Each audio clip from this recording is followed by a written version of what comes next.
why Marco Rubio is mistaken about Venezuela. Today we discuss.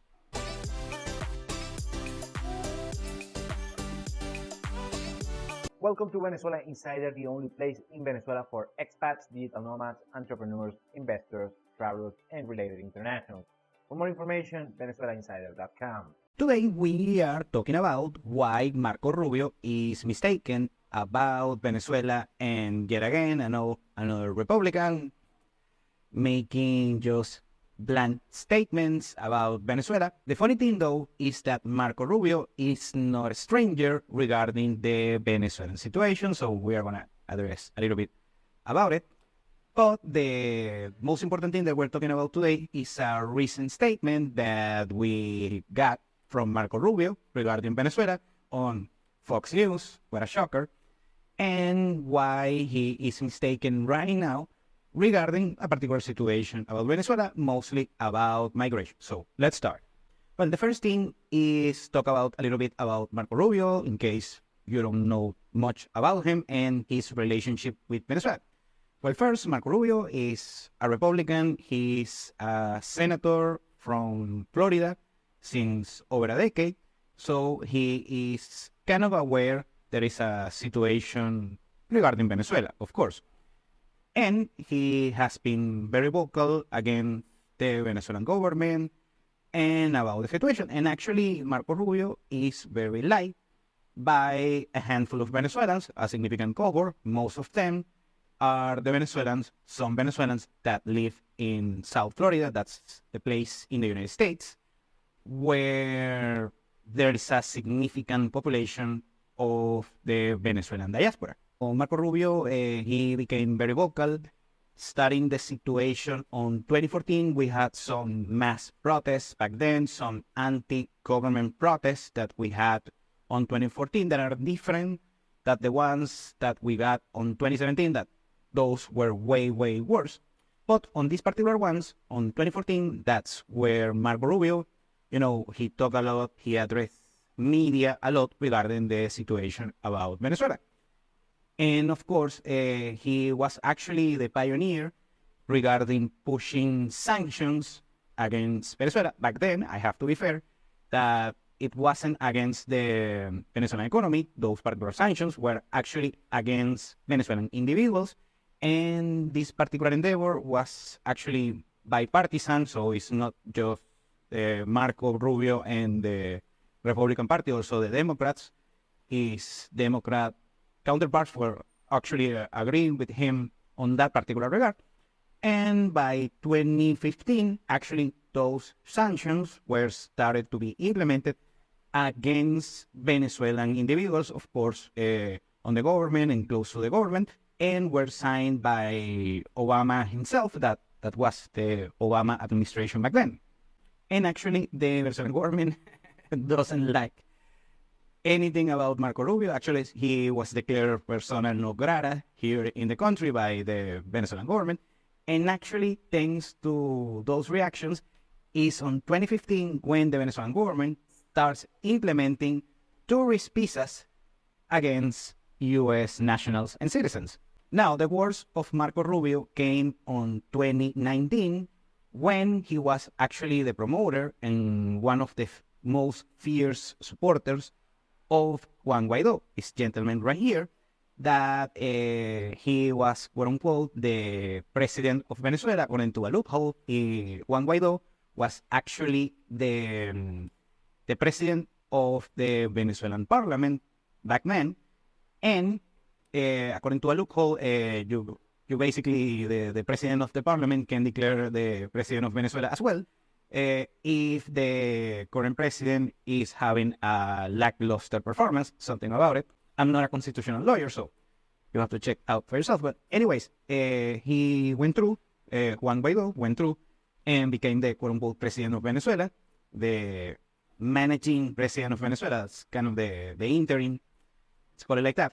Well, anyways, and many governments, mostly from the West, supported this idea and claimed that Juan Guaido was actually the president of Venezuela, including the United States, that actually was the biggest promoter of this particular initiative.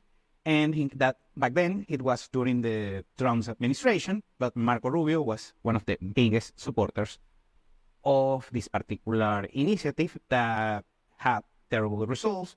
And basically, Juan Guaido and his cronies, the only purpose that they had is just basically seize assets of Venezuelans abroad, from the Venezuelan government abroad.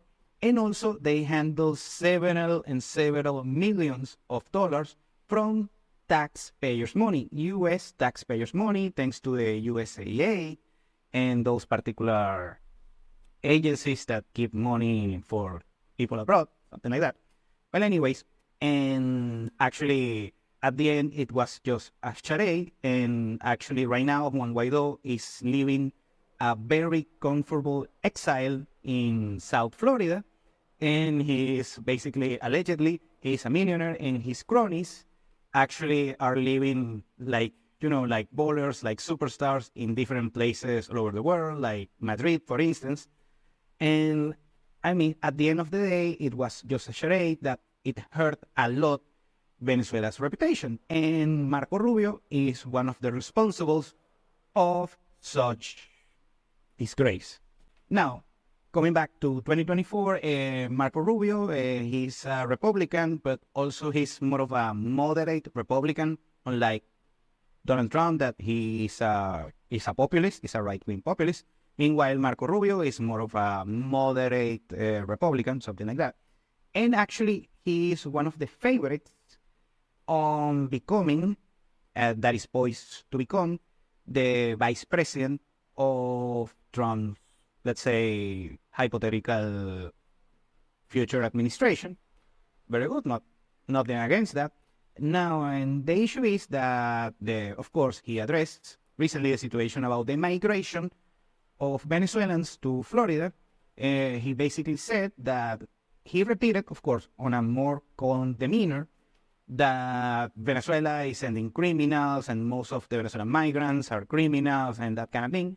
And he also mentions that there is a Venezuelan gang that is on other parts in Latin America, and actually some of them are traveling to the United States. And that is completely false. I mean, the part of the gang, I cannot say if it's right or wrong. That particular criminal gang actually exists, by the way, so that's not a lie. But I don't have information they are going to the United States. Maybe so, maybe not. I don't have to tell. I mean, I don't work on intelligence. And also that most of the migrants, this particular buzzwords that most of the Venezuelan migrants are criminals, that kind of thing, that cheap right-wing propaganda. And that, of course, is not the case. And we are going to have to explain it yet again. Okay. Yet again, I have to explain how the Venezuelan migration to the United States works and the recent history. When the migration started, let's say on 2010, let's put that particular time frame. Back then, Venezuela had only like 1 million people abroad, living abroad, and a significant cohort of them were living in the United States. At that moment, the United States had something between 100,000 and 200,000 Venezuelans living in the United States, and 1 million Venezuelans living abroad overall, way lower than the 7 million that we have today. Okay, now what happens is that Miami and South Florida became one of the biggest, the significant core of the Venezuelan exodus back then. But back then, the profile of a migrant, a Venezuelan migrant, usually was a middle-class, high middle-class individual looking for better opportunities. Let's say someone that get a bachelor's degree within Venezuela and then did a master's degree in the United States or Europe. Also people looking for, white-collar profiles, looking for better opportunities. And also people, let's say high middle class, even high class people back then that were looking to improve their quote-unquote standards of living. They had significant wealth and capital and maybe move to Miami and start a new business or something of that nature. and quote unquote improve their standards of living, and most of them actually fail because back then actually making money with a small business, talking with a small business in Venezuela, for a Venezuelan of course, was way easier than making money with a small business in the United States, especially in a place like Southern Florida, because there is more competition. And back then, actually, the economy was not as terrible as it is right now. Now, everything collapsed between 2014 and 2017. Back then was when we got, the economy, the Venezuelan economy got deteriorated, and we had the 80% GDP collapse that we had. Of course, when you have an 80% GDP collapse, everything goes to, what hits the fan. Anyways, and back then, most of the migrants were middle class, lower middle class, people, just looking for better opportunities. Those were economical migrants, actually, so looking for better opportunities abroad. So the quality of the profile of the migrant starts to diminish and diminishes a lot during that period. However, on those years between 2014 and 2017, 2018, most of the Venezuelan migrants went to other countries in Latin America. I remember Panama was very popular during 2014. Of course, Colombia, the biggest diaspora is in Colombia, around 2.5 million Venezuelans. Peru became very popular in 2016, 2017, over a million right now. Chile, also very popular. Ecuador was very popular in 2015, 2016. Then Argentina in 2018. And in Europe, mostly on Spain, around 400,000 migrants.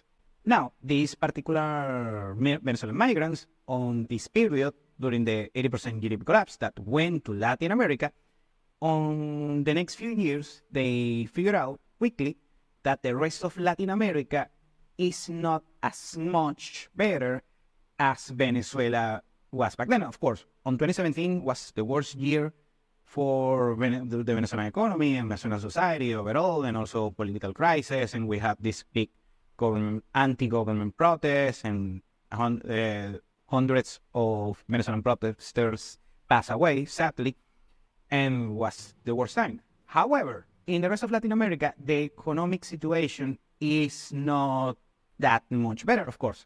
Compared to the 2017 Venezuela, it was better, but is not as much.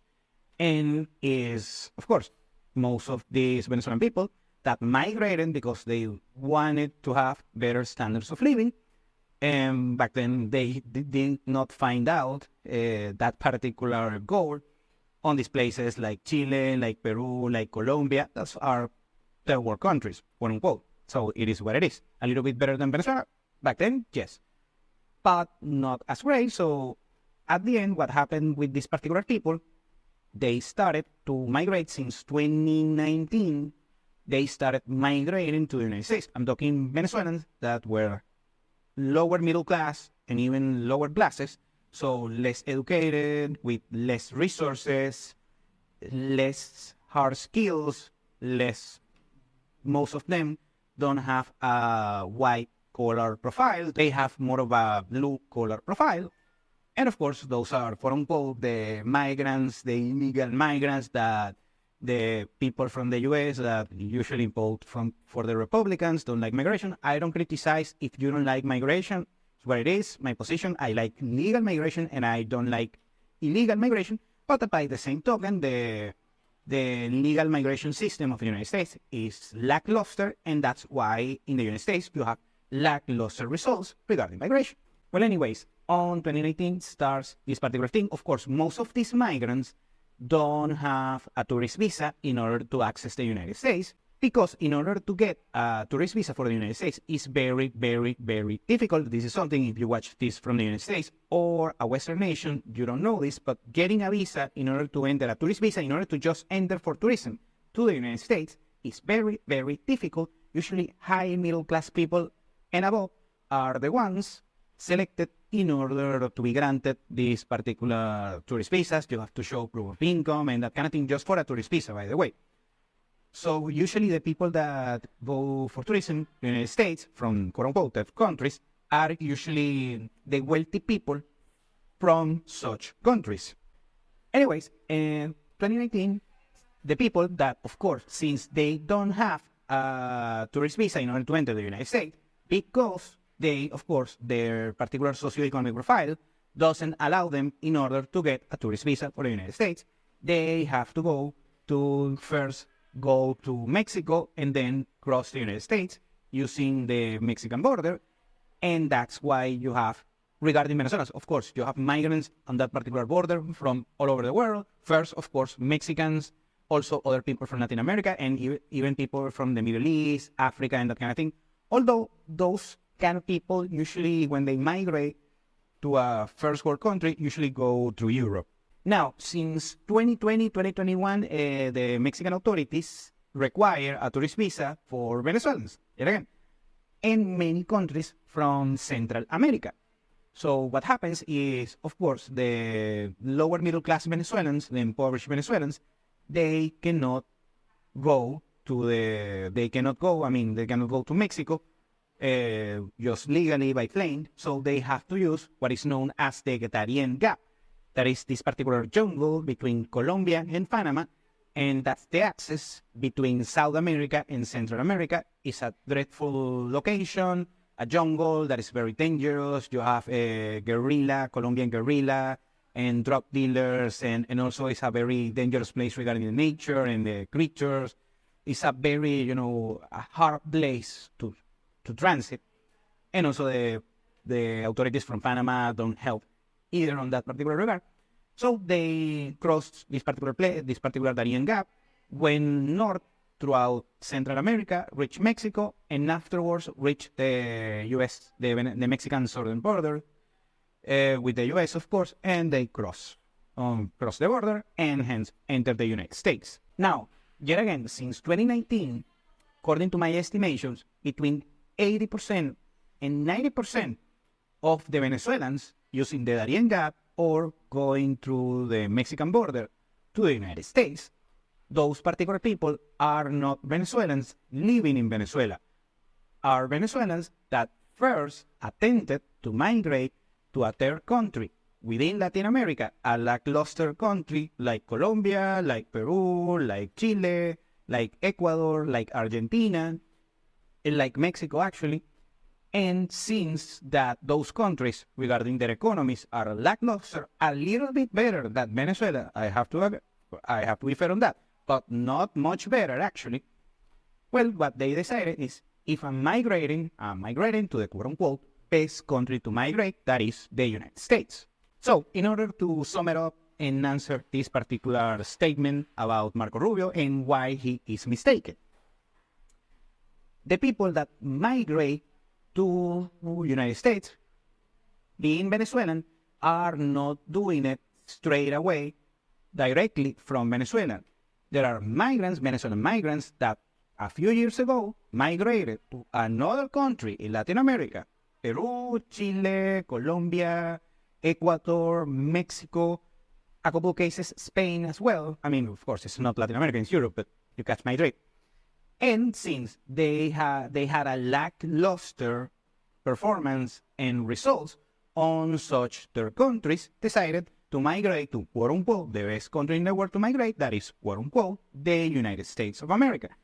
And that's why you have a bunch of migrants from Venezuela, but you have migrants from all over the world. You have from Mexico and the rest of Latin America, and even some other places outside the Americas. Very good on that. So they are not criminals that are sent directly from the Venezuelan government. Of course, a couple of criminals going from Venezuela to the United States, of course, that might happen, just a handful of them, but over 90% of the Venezuelan migrants and migrants overall, they are just looking for economic opportunities, better jobs, and better standards of living, and that's it. And you see a handful of cases. Remember, right now, Venezuela has over 700,000 migrants in the United States. And actually, you have a bunch of, right now, U.S. citizens that come from Venezuela. That, of course, they spent over a decade on the country. And just a handful of them, from 700,000 Venezuelans, are committing crimes. It's just a few hundred Venezuelans that are, of course, committing felonies over there, and those should be punished and deported and be apply the U.S. penal code, something like that. I mean, that's up to the U.S. government.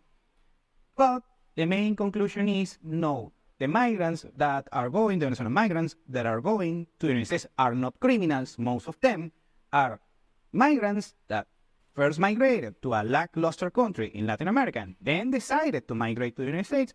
And like 10-20% of the migrants on the past few years, the Venezuelan migrants going to the United States, come straight from Venezuela, but they are a tiny minority, 10-20% tops.